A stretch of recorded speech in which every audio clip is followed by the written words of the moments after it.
All right, almost done with today's lesson on Emerson. Let's go see what we got. So, so Emerson gives some example. I was using the makeup example, but right, like that if you conform to other people, it scatters your force. It loses your time, and it blurs your impression of your character. It changes who you are to follow what other people expect from you, and it takes time to follow what other people expect from you.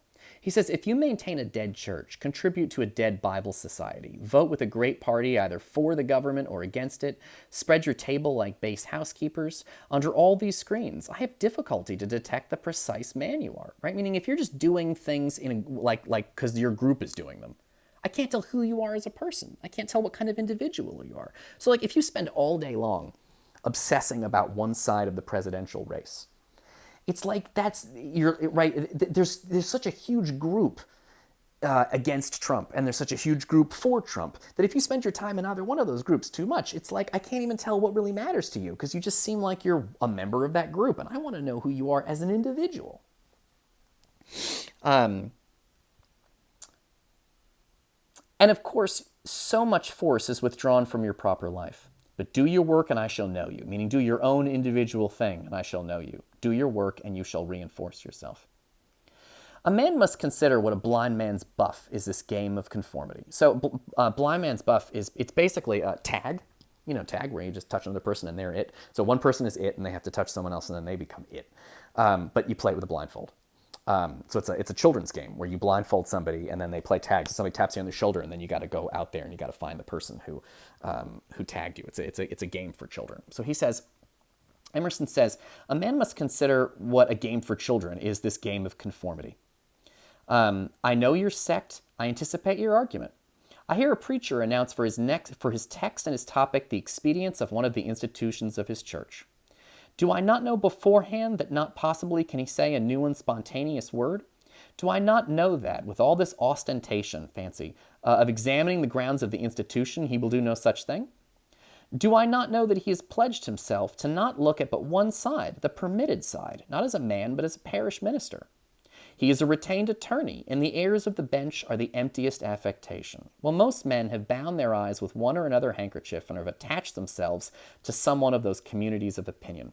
This conformity makes them not false in a few particulars, authors in a few. This conformity makes them not false in a few particulars, authors few lies, but false in all particulars. In every truth is not quite true. His examples, he has an example of preachers and lawyers, but the point is that if you're a member of a group and that group has beliefs, then you're kind of boring to listen to because a lot of people who are a member of a group, like let's say Republicans and Democrats, or like I'm sure you guys know there's certain kind of fans of certain kinds of TV shows or music or whatever, and it's like all the fans of that make the same argument. They're the same. If you're a member of a group and the group thinks the same way, and I find out you're a member of that group, then it's a good chance that nothing you say is going to surprise me because I'm like, yep, that's what I would expect a Republican to say.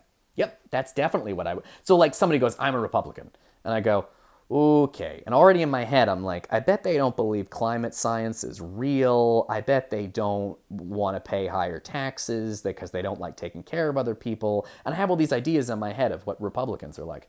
And it turns out most of the time I'm right. If somebody is a really serious member of a group, then you can expect them to think all the thoughts from that group. And then it's like they're not a real person. Like they don't have, where's their individuality? If everything it's boring to listen to them because everything they're going to say is like coming off of a script from the group. Yeah. Okay. Cool. All right. Let's go in here. Every truth is not quite true. And the reason why he says that is because their truth is not their own personal truth. It's the truth of a group.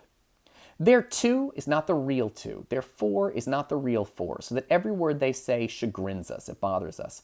And we know not where to begin to set them right. Because on the one hand, they're like, I believe this and I believe that and I believe this other thing. But it's not an individual belief. They go along with what the group believes. And so they're not like a real individual person. I'm sure you guys know fans of musicians, like super fans, like stans. Like one example of this is that sometimes people who are like really obsessive fans, they just think everything this one guy does is brilliant. And so if the artist puts out a new song And they're like, that's the fucking best song ever. But you knew they were going to say that because they're such obsessive fans that they're going to like whatever the person does. They're not even really thinking about it. They're not deciding for themselves, is this a good song?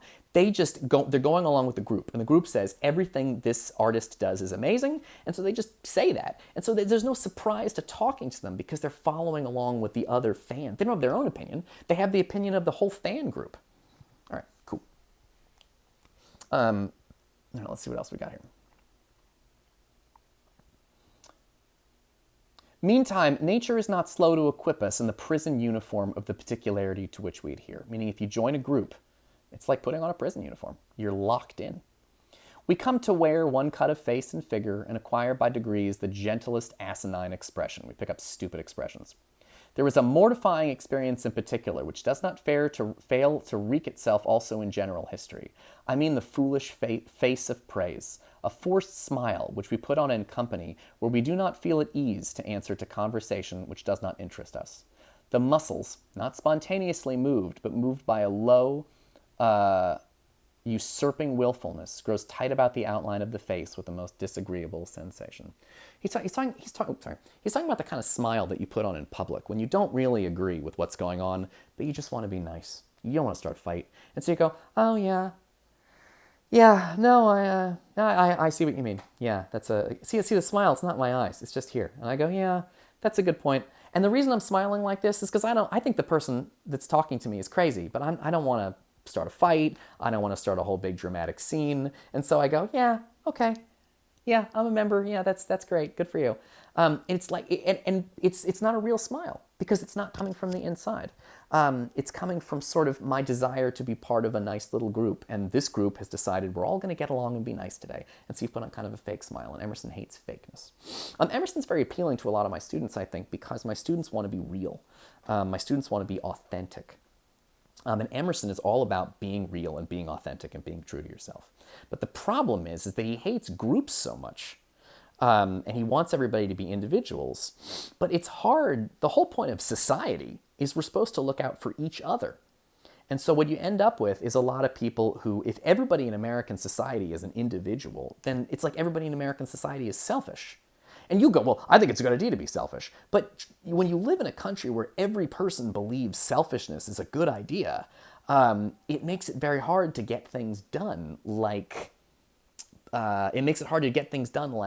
healthcare for lots of people, or just caring about other human beings. Like, why should I have to wear a mask? I don't care about getting sick. It's a personal decision. Why should I have to wear a seatbelt? I don't care if I should be allowed to fly out the window if I want to. It's a personal decision. And then somebody hits your car and you go flying out the windshield, and the person who killed you is going to feel bad for the rest of their life. But you didn't care about that because you just wanted to do your own thing, and you don't feel like you should have to wear a seatbelt.